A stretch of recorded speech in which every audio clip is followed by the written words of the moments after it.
sa batas yan, yung Anti-Voyeurism Act. Na may mga pinapakalat silang ganyan, mga pinapakita nila, labag po yan sa batas. So kaya lang kanino ako dudulog para imbestigahan yan? Kanino ako dudulog para aksyonan yan? PNP ba? NBI ba? DOJ ba? Magkakakonsyaba sila lahat dyan sa paghahanap at pagpa-fabricate ng mga ebidensya na yan laban sa akin. So yan nga ang aking predicament ngayon. Siyempre, kailangan ko rin ng hustisya. Justice against dyan sa mga kasinungalingan na yan, dyan sa mga sobrang panggigipit sa akin, acts of oppression, acts of persecution.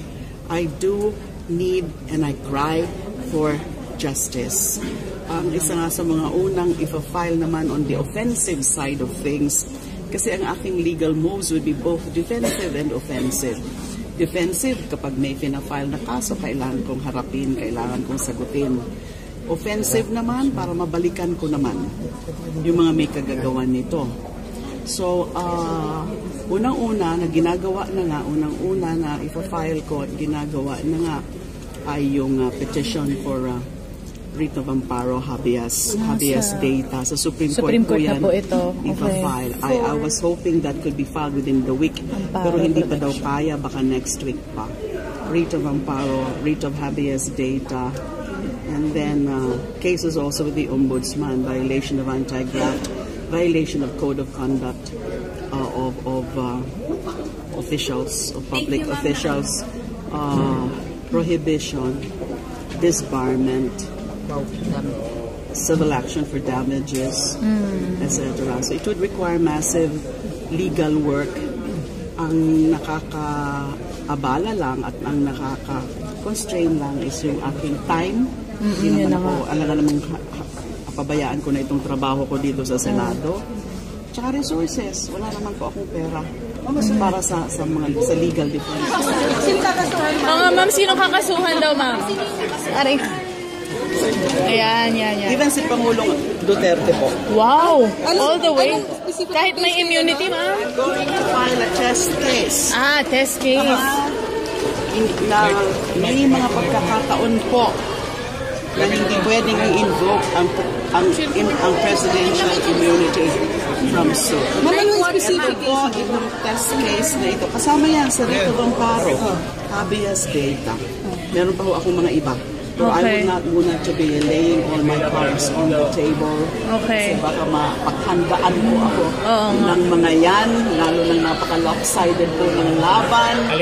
Ako lang po nandito, and then sila yung mga kalaban. So meron po kami mga iniisip. And in those cases na i-implead ko mismo ang Pangulo, we will be testing the doctrine of presidential immunity from suit. Dito kasi sa lawak, saka sa sobrang sama ng ginagawa nila sa akin o ginawa nila sa akin, ito ang pagkakataon na matest natin ang doctrine of presidential immunity from suit. I don't think na yung mga nakaisip ng doktrina na yan ng immunity from suit, I could have ever comprehended a situation like this where there is blatant abuse of paglabag sa anti-drug trafficking law sa Department of Justice si Senador Laila De Lima at 7 iba pa. Ayon kay Volunteers Against Crime and Corruption Chairman Dante Jimenez, may basehan para kasuhan sina De Lima at sina dating Undersecretary Francisco Baraan III, dating Bucor Chief Franklin Bucayo, dating NBP Superintendent Wilfredo Eli, dating aide na si Jonel Sanchez, dating driver bodyguard na si Ronnie Dayan, pamangkin nito na si Jose Adrian Dera at JB Sebastian sa pagpapalaganap ng droga sa New Bilibid Prisons. Ginamit nila ni De Lima ang kanyang kapangyarihan bilang Justice Secretary para ipromote ang massive drug trade sa Bilibid. Lumabas anya sa pagdinig ng Kamara na naging Little Las Vegas at World Wild West ang maximum security compound ng NBP noong si De Lima pa ang kalihim ng DOJ. bukod pa sa pagiging drug center of the Philippines. Naniniwala naman si Jimenez na may motibo si De Lima para masangkot sa illegal drug trade dahil sa ambisyon nito na maging senador noong pang taong 2013. Sa iba pang balita, tumaas ng 79% ang foreign direct investments o FDI na bumuhos sa Pilipinas sa unang 7 buwan ngayong taon. Ayon sa Bangko Sentral ng Pilipinas, umakyat sa $4.69 billion ang FDI mula Enero hanggang Hulyo na mas mataas ng $2.07 billion kumpara sa $2.62 billion na naitala sa kaparehong panahon noong 2015. Ang paglobo ng FDI ay maaari umanong dulot ng positibong pananaw ng mga negosyante sa ekonomiya ng Pilipinas. Inihayag pa ng BSP na karamihan sa mga investment na ito ay mula sa mga bansang Japan, Singapore, Hong Kong, US at Taiwan na inilagak sa pamamagitan ng financial insurance, real estate, manufacturing, construction, accommodation at food service. At yan po naman ang aming mga nakalap na balita at impormasyon para sa PTV Newsbreak. Ako po si Audrey Goriseta.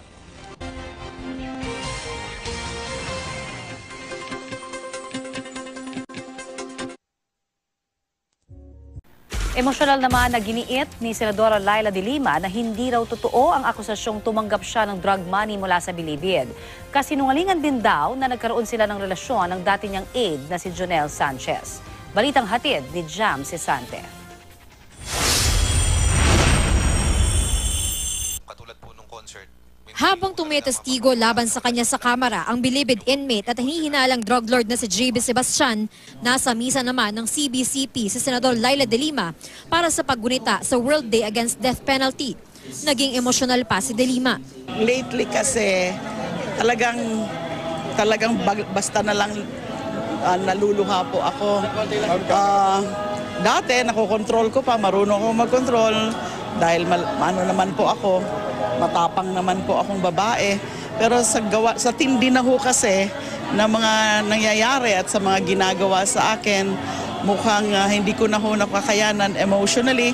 Although I still try to always fight my emotions, pero yung pag-iiyak ko po, halo-halo na pong emosyon yon. Muling giit ni De Lima, hindi siya tumanggap ng pera mula sa mga drug lords sa Bilibid. Hindi na rin siya nagulat na tumestigo laban sa kanya si Sebastian dahil ilang linggo ang nakakaraan, nakatanggap na siya ng impormasyon na pinapressure umano si Sebastian na magsinungaling para idiin siya. Now that he has finally appeared there at nagsumama na rin siya sa mga kasinungalingan na yan, ibig sabihin hindi na niya kaya yung pressure. Dahil yung source ko rin po says na talaga naman na yung target nung alleged riot na yon doon sa Bilibid 19 ay siya. Napapatayin daw talaga siya. Hindi rin daw totoong dumaan ang 2 milyong piso sa dati niyang security aide na si Jonel Sanchez. Itanungin nila si Jonel kung totoo yon. Now si Jonel, syempre isa rin po yon na na-pressure na rin mag-testify. So hindi ako magtataka kung halimbawa i-recall nila si Jonel para for the purpose of collaborating or corroborating quote-unquote, yung yung claim na yan. Kasinungalingan din daw ang pinahiwatig ni Sebastian na mukhang may relasyon noon sina De Lima at Sanchez. Tama na yan. Babae po ako. Respetuhin nyo naman po ang pagkababae ko. Huwag naman ho yung ganon. Baka sa susunod na sasabihin nila lahat na naging security ko ay boyfriend ko. Wala pa akong lover ngayon. Wala pa akong boyfriend ngayon. Sana meron. Invent pa more. Sige lang, invent pa more. Pinanindigan din ni De Lima ang nauna niyang sinabi na government asset si Sebastian kahit na itinanggi ito ni Sebastian. Sina nooy Bureau of Corrections Chief Franklin Bukayo at nooy Presidential Anti-Organized Crime Commission Chief Reginald Villasanta daw ang nagsabi sa kanyang nagbigay ng impormasyon sa gobyerno si Sebastian. Sila yung nagsabi sa akin noon na sa kanya nanggagaling yung ilan na mga impormasyon hinggil sa mga kalakaran sa loob ng Bilibid. So in a sense, asset siya. So kung hindi na niya yan inaamin ngayon, again, kasama yan dyan sa pag-pressure sa kanya. Dagdag ni De Lima, walang basihan ang Lookout Bulletin Order o LBO na nilabas laban sa kanya ng Department of Justice o DOJ dahil wala pang reklamo o kasong hinahain laban sa kanya. Dahil may LBO laban sa kanya, kailangan niyang humingi ng permiso sa DOJ bago siya makalabas ng bansa. Gayunman, siniguro ni De Lima na hindi niya tatakasan ng anumang isampa laban sa kanya. Wag ho kayong mag-alala dahil wala ho akong kabalak-balak na umalis ng Pilipinas para iwasan kung anuman yung mga iaahahin nyo sa akin na mga kaso. Wala po akong ganung, dahil inosente po ako. So, ang guilty lang po ang tumatakas. Jam Sesante, GMA News.